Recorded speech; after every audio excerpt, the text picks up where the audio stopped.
Interior Bloody Pub Theater, auditorium, afternoon. A darkened stage within a rustic theater pool and froths with fog. The space is tense with a silence that emits dread and foreboding. A whisper cuts through the dark. Cue lights. A bloody spotlight snaps upon the stage, outlining the silhouetted forms of corpses and bones scattered across the space. Enter Hamlet. A gory figure, Hamlet, strides center stage, holding a skull aloft. Indifferently, he steps over and around the necrotic debris. To be or not to be? That is the question. Whether 'tis nobler in the mind to drink thy most bitter enemy's blood.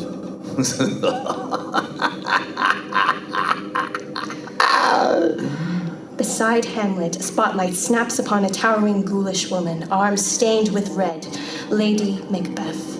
Beside her, a haunted-eyed Lord Macbeth holds the rotting ground head of a king.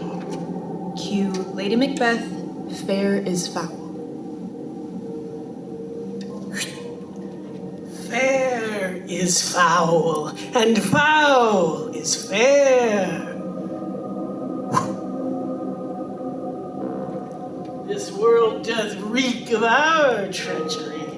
And despair. Now enter Titus.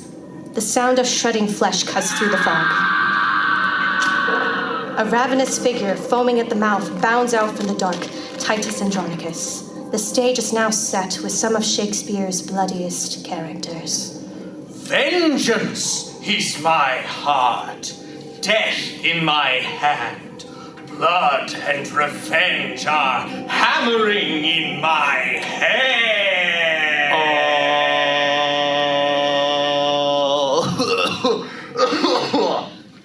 An extremely white, studio-like spotlight squeakily sweeps across the entire expanse of the stage, completely misses his target, halts in confusion, then swings back to find Tad, a college-age chap in a K-pop New Jeans hoodie.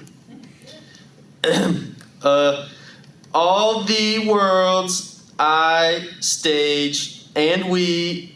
Is that right? Yeah. We are but the players. Okay, hold! Bright auditorium lights snap on. The actors shield themselves like vampires. Without the special effects, their gory attire looks gaudy and oversaturated. Tess, the production's director, jumps up from the front row. Okay, great. Okay, thank you, everyone. Whatever. Everyone take 5. Thank you, Five. Thank you, Five. The actor for Titus Andronicus, Stanley, throws up his arms in protest. Ay me, madam. We were really getting to the crux of it. We were in character. We were agony personified. We became death. This is Death by Shakespeare, woman. Yada yada, I know. I wrote this show, Stanley. Who's Stanley? Take your 5 or eat it, Titus Andronicus. Jeez, method actors. Huh. Julie, where is she? Tad, get down here. Julie! Tad, on his way to join Tess, keeps getting elbowed, bumped into, or stepped on obliviously by the excited actors as they leave. Stanley, joining the throng, goes to high-five Tad. Tad misses and gets slapped in the face. I don't think me and theater's a good combo, Tess. Of course you don't, Tad. You're a last-minute understudy, substitute, temporary understudy without a pint of theater experience. Plus, despite being my brother, you somehow have the emotional range of co-pilot. But you're always here for me in this crumbling mess of a theater, and that's what counts. Yay. Always here to support you. The two go in for a hug. Shakespeare's gonna kill me one day. Tess does not seem to have heard him. Okay, all you need is a crash course on how to have human feelings. Julie, get over here! Julie, the stage manager's assistant, scurries out of the wings, face masked behind a welding helmet. She waves to the siblings, a live blowtorch in her hand. Tad's eyes widen in recognition and awe as Julie, in slow motion, pulls off the helmet, profile highlighted by the blue glow of the blowtorch. Her hair, streaked with paint and wood chips, streams in dramatic, sourceless wind. The world snaps back to its regular speed. In reality, Julie looks completely haggard and unkempt. Hi, Tess. Sorry, with everyone getting sick, I've been covering for folks backstage. Yeah, I know. It's been hell on earth. It's as if this production is becoming some crappy horror comedy. Miss Monty? Ah! The three jump as Garrett, an eccentric, bug-eyed repairman, appears out of nowhere behind Tad. Garrett! Miss Monty, I've been checking the basement because the building burned down 10 years ago. Hey, one and sec. Tess turns to Julie and Tad. Julie, this is my emotionalist brother, Tad. Help the man with his lines, would ya? Oh, yeah, sure. Oh, you're my hero. Tech crew, get over here. Katya, Burke, you're tech, not Romeo and Juliet. Save romantic chit-chats for after rehearsal. Garrett, not now. Tess takes off to a corner of the auditorium, followed by a flock of crew. Garrett shuffles after her. Hey, didn't you go to Midsummer High? I did. Wait, you're Tad Monty, right? We had Miss Chappell's English class together. Sophomore year. Yeah. Interior main stage, continuous. Tess, squatting on the stage, surrounded by crew, passes out sides to them while feverishly making notes in her binder. Mulligan, the stage manager, stands behind Tess in a bouncer-like stance, blocking Garrett, who looms up in the background. Okay, Katya, you're substituting for Lady Macbeth. Isn't casting crew as a substitute for main characters against Union House rules? This show is non-profit and incredibly non-profit. Non-profit as in I'm putting money in and nothing is coming back out. We'll get cash out of this place or die trying while the theater burns down, Tess. Rah! Thanks for the support, Mulligan. So speaking of the theater burning down, Miss Monty, the high levels of lead caking the basement can be quite terrible. My twice-removed great-ex-uncle, Larry, accidentally ate some, and it messed him up real bad. Tess ignores him and continues bickering with the crew. We see a close-up of the opened window up in the rafters of the theater, the afternoon sun slowly descending as the evening closes in. Interior main stage, evening. Three of the lead actors, Stanley, Titus Andronicus, Cameron, Hamlet, and Robin, Macbeth, sit in a circle with a cult-like reverence. In the center of the circle, we see a box of delicious cupcakes and a plastic pepper shaker full of an ashy gray substance labeled Ashes of the Theater. Brennan, a fellow actor, packs up to leave. Well, sorry again today, guys. I'll see y'all tomorrow. Bye, Brennan. Bye. There's an awkward pause as Brennan leaves. Stanley's eyes are closed in meditation. Silence. I support Stanley and all, but I'm beginning to think that this getting into character club has become a cult. Pay heed now, for legend has it that 10 years ago, a witch placed a heinous curse upon this theater. Wasn't it just a drunk lady from a bachelorette party in 2015? Flashback 10 years ago, in the middle of a show, a very drunk bridesmaid gets up and dances in her seat to the song Sweet Caroline. Sweet Caroline, ba-ba-ba. Security? Security? I mean, isn't that going to get somebody a copyright violation? Ma'am, please. I'll be needing you to calm down or get completely sober in 5 seconds. Young lady? Chaos continues. Interior main stage, back to the present. The point is, she caused the theater to burn to the ground. Wasn't that just because the production was using real gunpowder for the cannon scene? Interior Bloody Pup Theater, auditorium, 10 years ago. Crew members scramble for fire extinguishers as the stage goes up in flames after a cannon misfires. We snap back to the present. Stanley picks up the pepper shaker and holds it aloft. I have here, in my hand, from the basement, the ashes of the theater. It is said that the witch's magic in these ashes have granted actors the power to fully go into character. Cameron and Robin glance at each other skeptically as Stanley peppers the ashes onto the cupcakes and offers them to the two actors. Eat of this, my brethren, and we shall become the greatest thespians of Shakespearean art hereafter.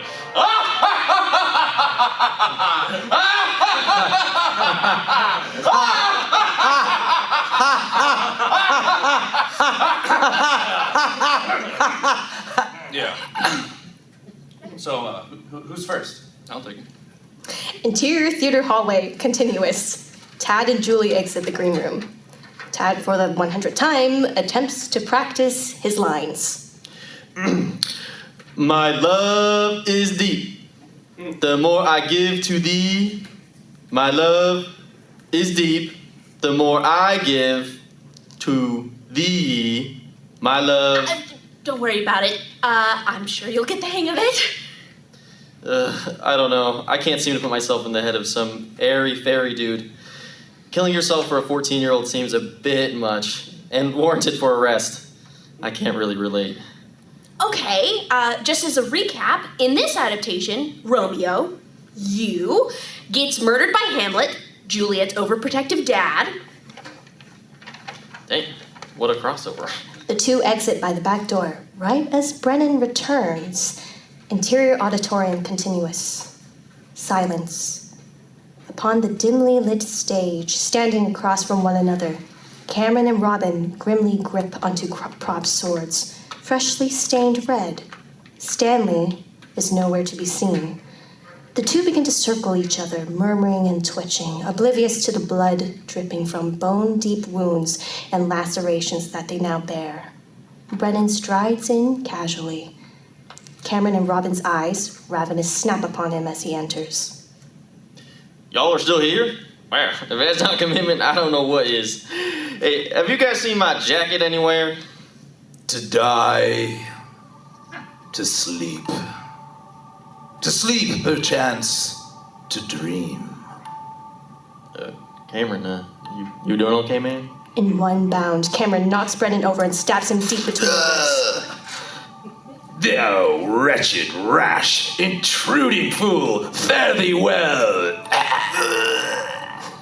Cameron, now as Hamlet, lunges forwards and bites Brennan in the throat.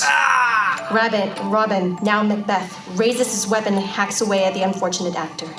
We see a close-up of the plastic pepper shaker, speckled with blood, rolling off the stage during the scuffle and into the dark orchestra pit below. Exterior Bloody Pup Theater parking lot, the next day. Cut to Tess and Tad pulling up into the front parking lot of the theater. While clambering out the car, Tad scribbles his lines along his arm, wrists, and on the palm of his hand. Thus with a kiss I die. Interior theater front lobby, continuous. The two enter, not noticing streaks of blood along the walls, scuffling sounds, faint screams, shouts, the crunching of bones, and the metallic ringing of weaponry. Thus with a kiss I die. Tess fiddles around on her phone, eyes glued to the screen. Ugh, I know that I, for one, am gonna die. That Garrett guy has been sending me text after text about our lead problem. Ugh, right? Oh, something bad is gonna happen if people eat lead from the basement. Come on, people aren't that stupid. A tattered corpse is thrown right overhead, barely missing Tess as it hits and slides down the front doors behind them. Tad and Tess look up and fully take in the gory scene. Cameron, Robin, and Brennan, drenched in blood, clothes in disarray, don armor and swords from the prop room, fully in character. In horror, the siblings watch as the actors violently give chase to the members of the production who had come before them. What the? Tess? Good God, method acting has really gone out of control. I gotta call the security.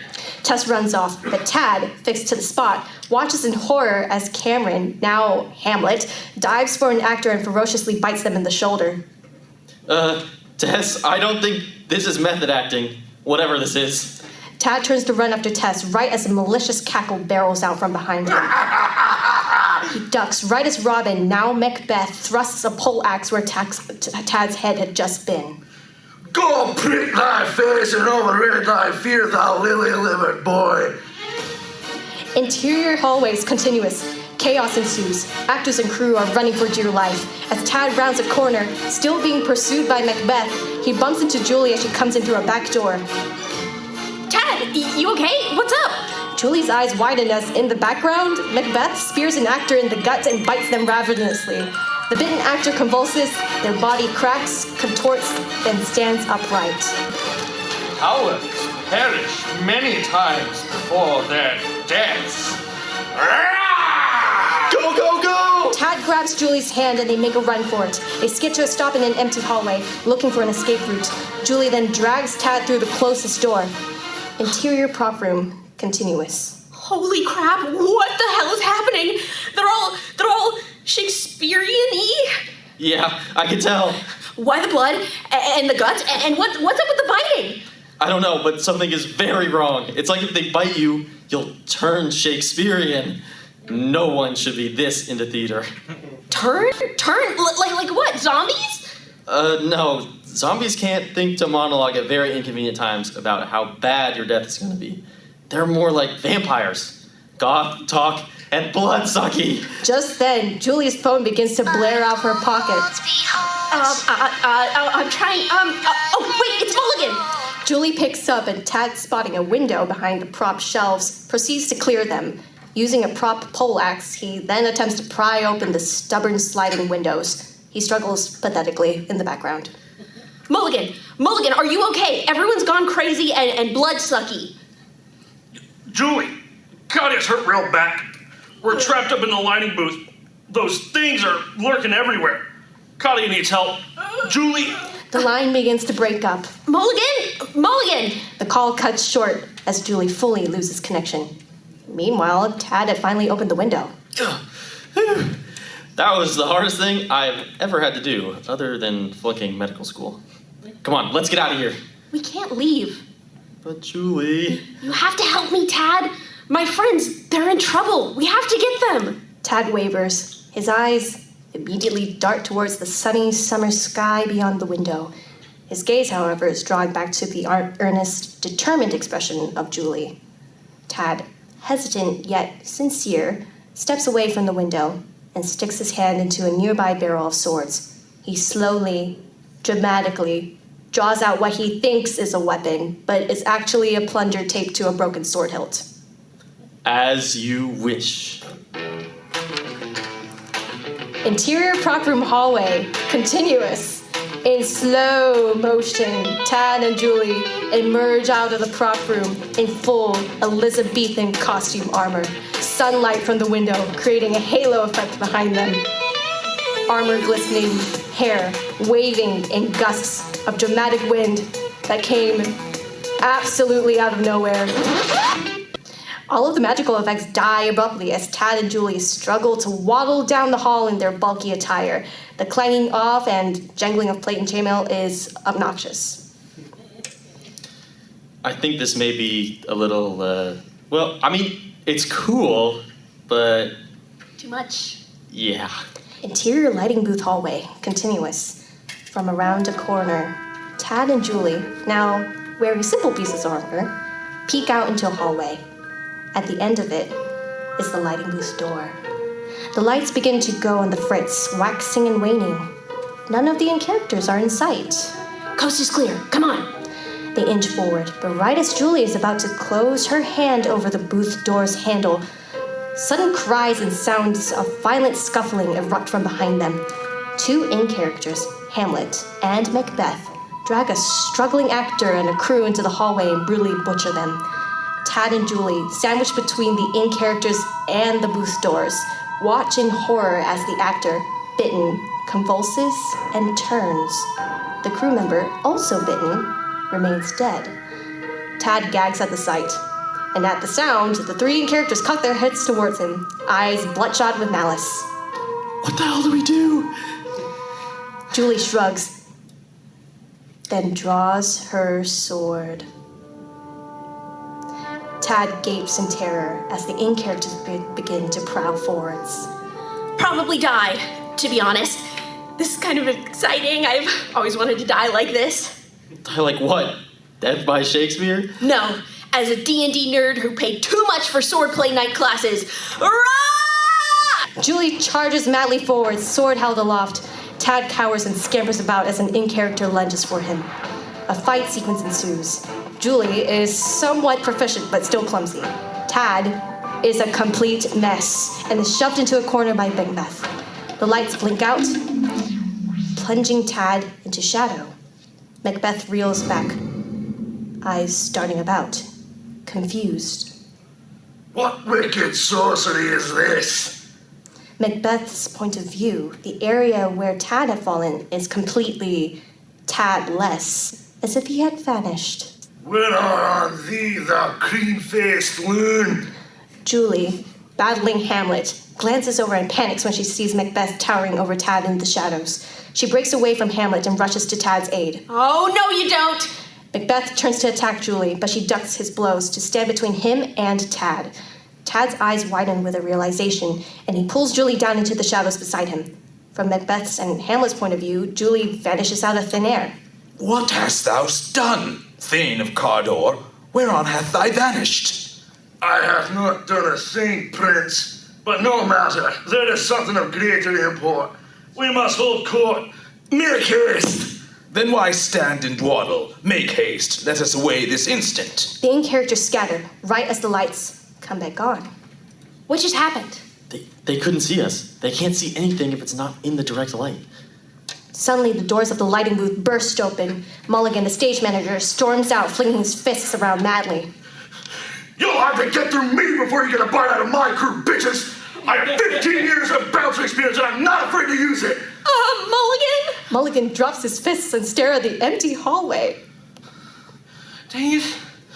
You guys already kicked their asses. Yeah, totally. We showed them. Get Katia out and let's go. Interior theater hallway, continuous. Tad, Julie, and Mulligan, carrying an unconscious Katia, scurry through the halls. Headed by Tad, they duck into the costume department. Upon entering, Tad's face is almost mashed in by a mace swung by Tess. Tess! What the? Tad, where the hell have you been? I thought you got mixed up by some in-character. In character? Shakespeare infected because they're all rampaging around as their main characters. Catch up, Ted. Robin or Macbeth have been chasing me all over the place. An alarming thought dawns on her, and Tess raises her mace above her head towards the group. All of you back up! Hands up! Out of your pockets! Have any of you got bitten? Answer me! Whoa. Tess, relax. We're fine. Only actors can turn. Crew are fine. Or they just die.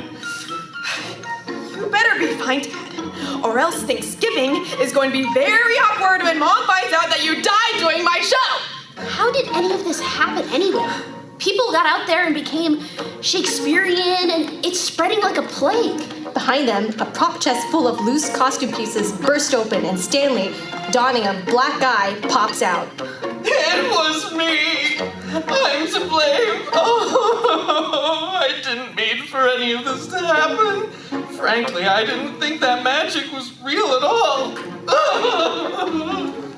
Stanley? Stanley, what in the name of all things patient and exasperating are you talking about? I had Cameron and Robin eat a itty-bitty bit of the magical ashes from the basement to help us get into character. Interior main stage, last evening. Cameron and Robin, munching on their ash-covered cupcakes, chatter and laugh with Stanley. He tries to bring his cupcake up to his mouth, gags, sets it back down. Smash cut a few seconds later. Cameron and Robin are convulsing on the stage. Stanley tries to administer CPR. Don't worry, my brothers. I shall never abandon you. I swear to the saints above and the devils below, I would die before even considering to break the sacred vows of friendship. Interior theater front lobby, seconds later. Stanley barrels out of the auditorium. Through the open doors, Cameron and Robin, now in characters, can be seen savagely attacking one another. Screw friendship! We come back to the present. The group stands in stunned silence. Lying on top of the costume-covered table, Katia, the unconscious tech, begins to twitch. So, you're saying that all of this is happening 'cause magic? Stanley grabs Mulligan by the collar and shakes him violently. Exactly! I don't know which divine entity's sick joke this is, but as a writer, I refuse to believe that all of this happened 'cause magic. Katia, still asleep, begins to tremble. Wait, some actors ate ash from the basement? Tess, that kooky repair guy, you said that he was going on and on about high levels of lead in the basement? Yeah, he said that it can mess people up in the head. Tad suddenly darts over to a roll of fabric and folds it on the ground and begins scribbling with a Sharpie. The survivors look on as Tad creates a thought tree. It's not magic, it's medical. This is some sort of disease where people, actors, go into character after getting bitten. Interior main stage, hours earlier, Tad, running, is pursued by Macbeth. In slow motion, he catches glimpses of in-characters, fighting, rampaging, and shouting to one another in muffled Shakespearean speeches. They not only talk and act like their characters, but they're motivated and think along the context from the play. It's like some weird, twisted identity disorder, which is something that happens inside the brain. Interior costume department, back to the present. But wait, what has this got to do with the ashes? It's not the ash itself, Julie, it's what's in the ash. Interior main stage, the day before. We see a close-up of Garrett warning Tess. High levels of lead in the basement messed ex-Uncle Larry up in the head real bad. Interior costume department, back to the present. Lead? Lead poisoning. Katia begins to convulse more violently in the background, but everyone is too absorbed in Tad's explanation to notice. High levels of lead destruct the part of the brain that deals with identity. And the infection all began when Cameron and Robin were the first victims to ingest highly toxic lead from the theater's ashes. Interior main stage, last evening. Cameron and Robin eat the ash-covered cupcakes in slow motion as Stanley sprinkles copious amounts of pepper into the other two actors' mouths from the pepper shaker. Interior costume department, back to the present. Tad steps back from his completed thought tree. At such a potent level, lead poisoning causes dangerous aggression. Wait, hold on just a second here. How are you so sure about all this, huh? What are you, sci-fi fantasy Wattpad fanfic writer? Nope. Med school dropout. Oh. Yeah, I used to study blood toxins. I also was in a long lead poisoning research phase. It was for fun. Looks like it's panning out now, though. Tad visibly blushes. Thanks, Julie. Awkward pause. Anyway, a victim can become so aggressive that their brains will base their identity off the most recent negative or dark material that they've encountered. Wait, what do you mean by material? You know, like dark books, horror movies. Like a horror play adaptation about Shakespeare's bloodiest characters with themes like death, murder, decapitation, and cannibalism? Yeah. Even more awkward silence. That explains the biting part. Katia's eyes snap open. And slowly, she rolls off the table and clambers to her feet. So we're safe as long as Ted doesn't get bitten? This only spreads through people who have been cast. Tess, didn't you cast a few crew members as substitutes yesterday? Katia, hair in disarray, glides forward, whimpering softly. Everyone turns towards her, terrified. Her whimpers slowly morph into hysterical laughter. Tad takes notice of a bite mark going through Katia's black crew leggings, barely noticeable. Hey, Tess, who was she substituting for again? Lady Macbeth? Okay. Who's that again? A power-hungry psychopath who, saw dead people? Oh, Yeah, she murdered a few guys. My keen knife sees not the wound it makes. Heaven doth not through the blanket peep or cry, hold. Ah! Ah! Okay. Bye. The survivors dash for the door. Claudia utters a guttural shriek and rushes for them. Interior hallway continuous. As everyone runs out of the costume room, Mulligan tries to shut the door. He is not fast enough, and his arm gets grabbed and bitten by Claudia, now Lady Macbeth. Tad and Julie hack at her with their weapons until she releases Mulligan. They manage to lock her in by barring the door with Tess's mace. Quickly, this way! They rush off, unaware that Macbeth, at the end of the hallway, is watching them leave. He focuses particularly on Tess before reaching for the mace jamming the costume door and yanking it free. Interior staff kitchen, late afternoon. The sorry party tumble into the staff kitchen and immediately fish around for a medical box for Mulligan's bleeding arm. Stanley, seeing the bite, begins to panic. Hey, he's been bitten. He's gonna turn. I can't live the rest of my life Taoiseing. You weren't even cast as anything, you'll be fine. We're all gonna die. We should just kill him, quick. I never liked you. No one is killing anyone. Tad administers first aid while Julie, spotting the garbage chute, goes to investigate it. As Tad patches Mulligan up, he glances at Julie, and his gaze softens with concern. Hey, Tess. Tess, who has been checking the fridge, finds a microwavable sausage roll and pops it into the microwave. The microwave plug and outlet look ancient and grimy. A hot red spark snaps from the outlet. Yeah? Did you cast Julie? Tess pauses, then meets Tad's eyes, grim. A metallic clang draws their attention to Julie as she shuts the chute. We have a way out. We can do it Star Wars style and go through the garbage chute. Smash! Wood splinters fly through the air as the head of a mace strikes through the kitchen door. Macbeth shall sleep no more, another shall live. Time to go. Mulligan, you first. Once you're out, call for help. Julie, you go with him. What? No, Tad! Smash, crack, the mace strikes true again and breaks through the doorknob. Macbeth and Lady Macbeth stride in hand. The Macbeths pounce, Tad and Julie charge. A fight sequence ensues. Mulligan, helped by Tess, slides into the chute and shimmies out of sight. Stanley tries to get in as well, but during the commotion of the fight, he is unable to crawl to the chute. After almost getting slashed by Macbeth, Stanley, very cowardly, grabs Julie and tries to use her as a shield. She shakes him off, but during the scuffle, Stanley trips, falls right into the arms of Lady Macbeth, who bites him. At the same time, the microwave whirs in distress. Its outlet and cord sizzle, then burst into flame. Lady Macbeth, fighting Julie, is closest to the flames and recoils, furious. Macbeth, fighting Tess and Tad, disarms both of them, throws Tess over his shoulder, and flees with Lady Macbeth. No! Tess!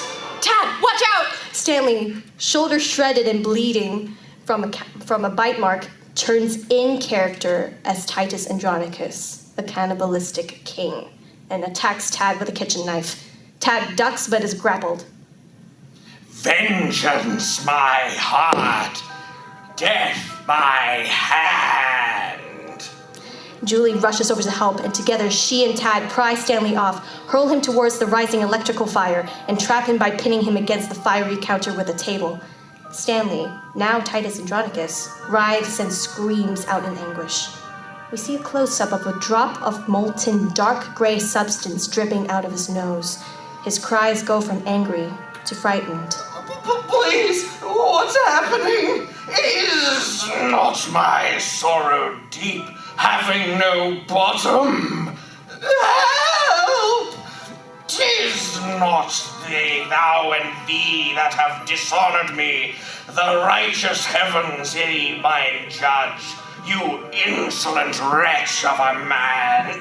What the fury rattles throughout the bones and bonds of flesh that cage me upon this mortal stage of misery?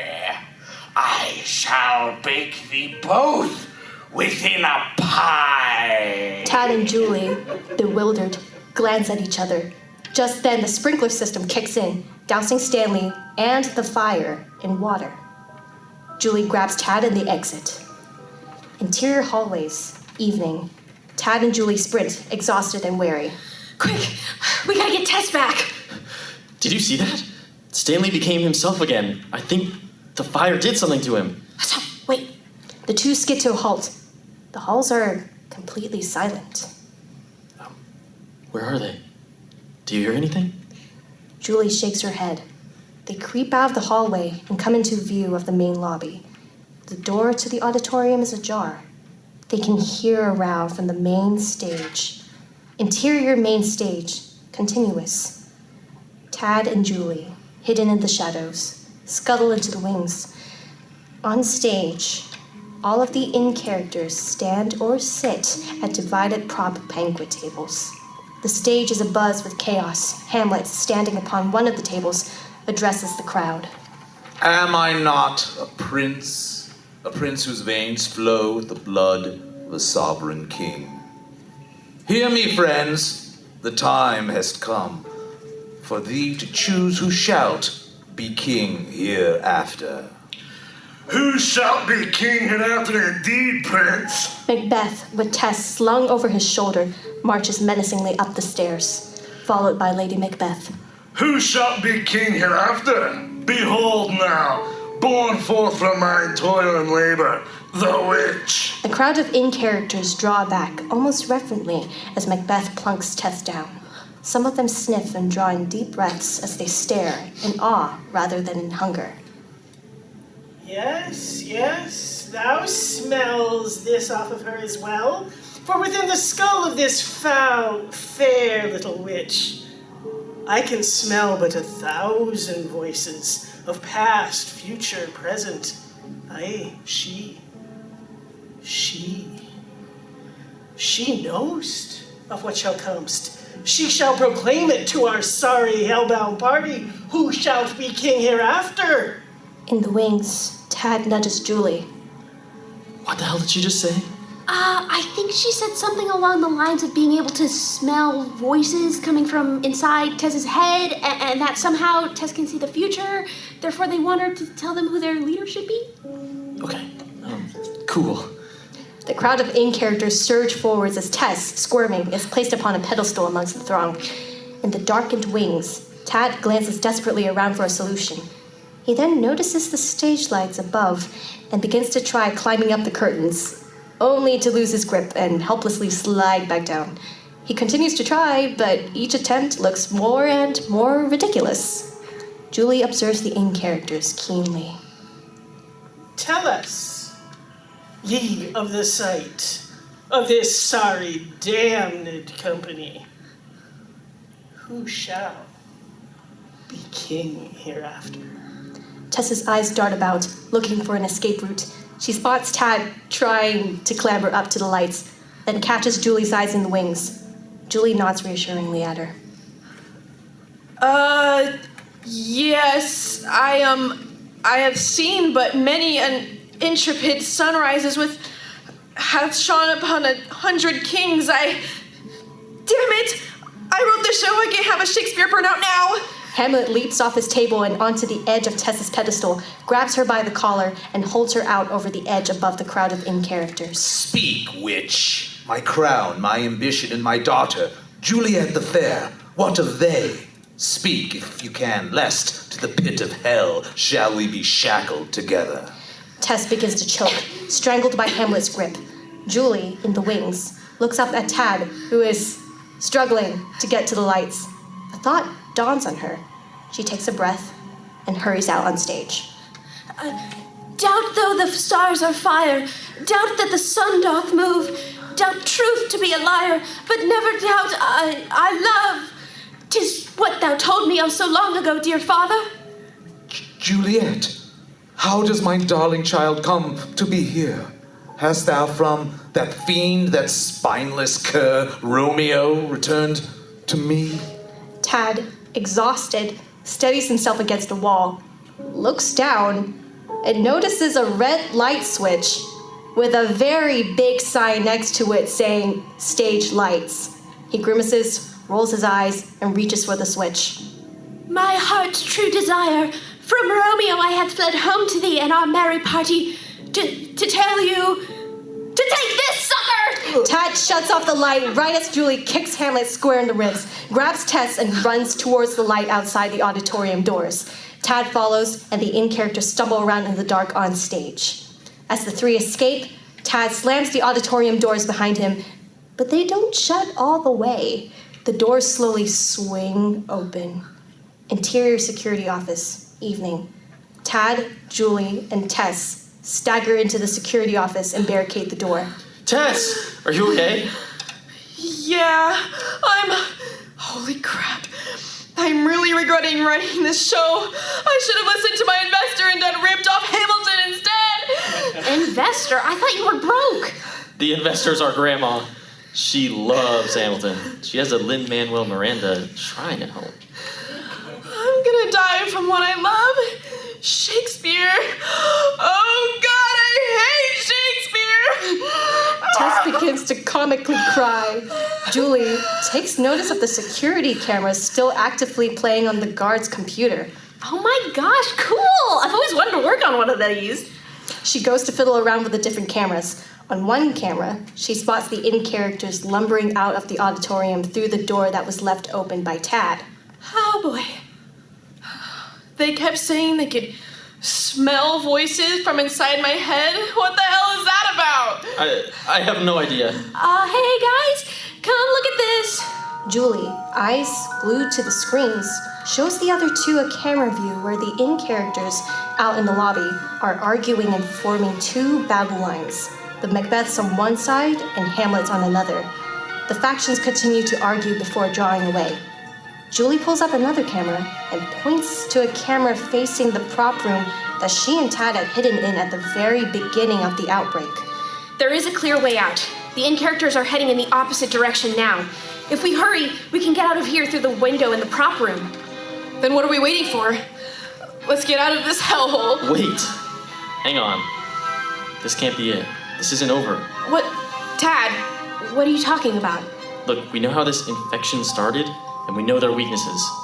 And now we know something that could get them out of character. A cure. A cure? If they're exposed to really cranked up heat long enough, the lead stuck up in their brains will begin to melt. It comes out from the nose. We saw it happen to Stanley. We burned him alive. Gross. Infections can rarely be contained for long. One way or another, those in-characters will break out of here, and who knows what'll happen if the infection goes out to the outside world. What are you saying, Tad? I'm saying we have to help them. There's a way to make this all right. Tess looks sick to her stomach. Julie, however, looks at Tad in admiration. Julie, please help my sister get out of here. But you need us. It's too dangerous to drag both of you in. I'll stay. I have an idea how to fix this. But I can't risk both of you getting hurt. But what if you're turned? Tad, you can't have emotions now. Mama's really gonna kill me if you don't show up for Thanksgiving. Julie, please, help me one last time. Julie, on the verge of tears, hesitantly nods. Okay, but I won't promise that I will not come back for you. Don't, Julie. Please, go. Tess grabs hold of Tad and pulls him into an embrace. She turns away tearfully as she heads for the door. Julie, about to follow her, turns to Tad. Parting is such sweet sorrow, huh? If I ever get out of this, Julie, would you want to hang out sometime? Anywhere except a theater. Oh, I am so done with theater. Yeah, tell me about it. But yeah, sure thing. Tad glows. They shake hands, very awkwardly and a little too formally.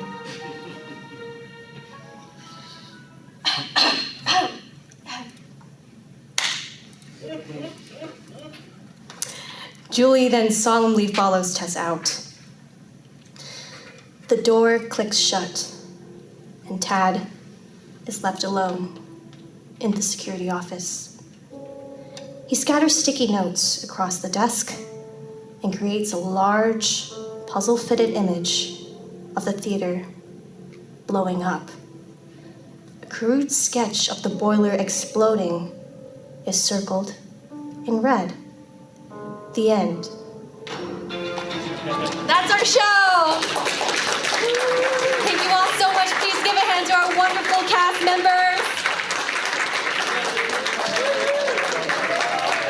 Please give a hand to our audio department people.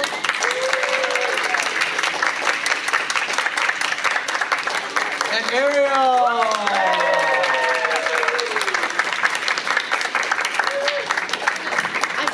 I'm gonna take this off real quick. Thank you all so much. Thank you all so much for coming to watch this show.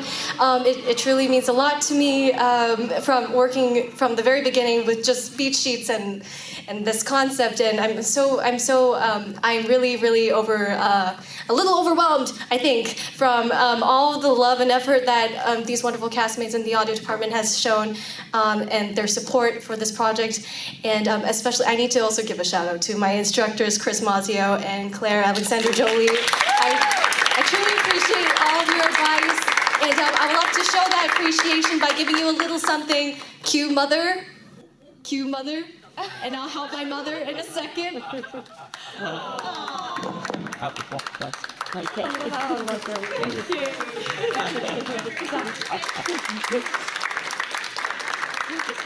It'll take a little long to hand out all of them too, but I have little goodies for all of you guys because I really appreciate not just you guys, music people too. Sorry, all of you. If I could turn around like completely like an owl and look at each one of you in the eyes properly, but I want to just say I really appreciate all of your help, all of the energy I've seen. It's so intoxicating, and thank you all to the audience as well for coming to watch, and I really appreciate all of you. So thank you.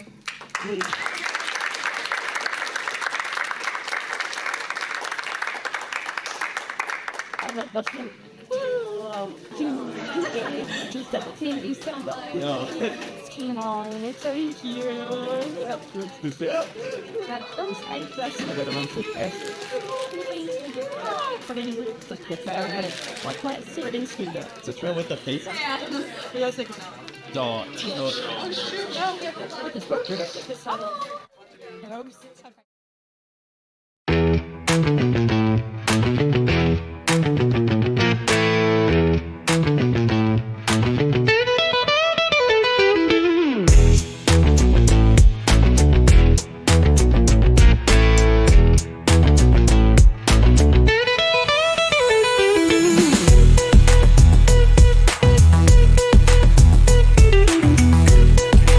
Look at this lovable crew.